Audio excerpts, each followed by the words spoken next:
Good day to everyone. So now let's talk about the essential items for a 72-hour family survival kit prepared by me, Ralph Christian Waibaldo, from 12 STEM Kepler.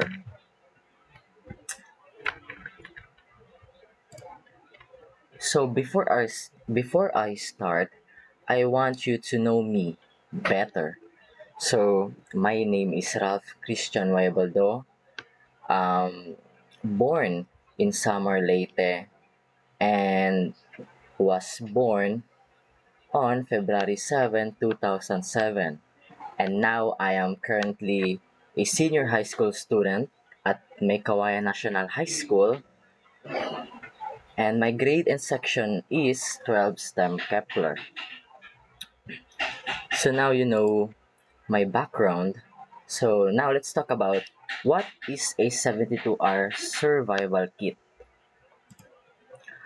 So, a 72-hour survival kit is an emergency preparedness kit designed to sustain a person or a family for up to 3 days.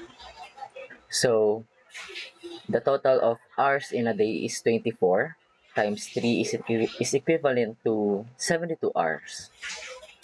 In case of disaster or emergencies such as earthquakes, typhoons, floods, or power outage, the kit includes essential supplies to meet basic needs like food, water, shelter, and first aid until help arrives. So in our case, our family includes my mother, father, one older brother, two younger brothers, and me, of course, for a total of 6 people. So here, if you are looking at the pictures, you can see me, my two younger brothers, my older brother, and of course my parents, my mother and father. So in total of 6 person. So first of all, what do we need in our survival or in our family survival kit? Of course, or first and foremost is the food and water. Enough for 6 people, which is for my family. So, a average person need at least 3 liter of water per day. So in our case, we have six person in our family, so in total of 18 liters. And second, we need ready to eat food like canned goods, biscuits, emergency bars, and dried fruits, as you can see here in the second pictures. And next, I don't know if this is necessary in our family, like baby formula or milk. But in family that has or that have baby in their group, siguro need nila itong baby formula or milk. And of course, portable stove or solid fuel tablets. We really need that because some of the canned delata or canned goods are not readily to eat foods. So, kailangan initin or to be preserved, kailangan hindi siya malamigan or hindi siya masustain ng hindi naiinit. And next, of course, we all really need this inside of our emergency or survival kit bag. The first aid and medication. Um, Basic first aid kit such as bandage, antiseptic, medical tapes, etc. are only need or it is a must to have this kind of things sa loob ng ating survival kit bag. And for second, we have personal medication such as allergy meds, pain relievers, and maintenance meds. So in our case, in my family, we don't need a maintenance meds kasi wala naman masyadong may sakit. Allergy meds, wala rin naman. Siguro mga pain relievers or mga anti-flu medication such as BioFlu, Biogesic, and Tempra if needed. And of course, we need thermometer and alcohol, as you can see here in the two pictures that presented in the screen. So why do we need, or why it is a must to have alcohol and thermometer inside our bag? So alcohol, as we experience on the pandemic time, we do really need that for sanitation, and for thermometer, we do really need that also for checking kung yung temperature ba natin ay mainit or nilalagnat or kailangan na ba ng proper medication assistance, especially na nasa labas tayo ng ating bahay or need na talaga natin, no, na malaman kung okay pa ba yung isa sa mga family members natin. And for the okay. Okay. And for the fourth, we have the emergency tools such as flashlight and extra batteries. At least one per person. So, us in my family, we are six peoples or six individuals. So, we need six flashlights and extra batteries to sustain our needs in case of an emergency. And next, we have the whistles for signaling help. If we do not have whistles, we can also use naman na yung flashlights. Of course, we need also extra batteries for that. And next, multi-tool or Swiss Army knife. This is very crucial or medyo um, need ng parental guidance, especially when you have kids in your family, because sharp tools such as knife can harm, di ba? Pero it is a must also to have that inside your bag. Just in case you need to cut something or to peel something. Kunyari may mga fruits kayong dala, di ba? And next we have the duct tape and rope. Ito, isa pa to sa mga needs, especially kapag may baha or may mga nasiraan na bagay or may mga hindi kayo kayang dalhin na gamit. Especially magagamit yung duct tape and rope.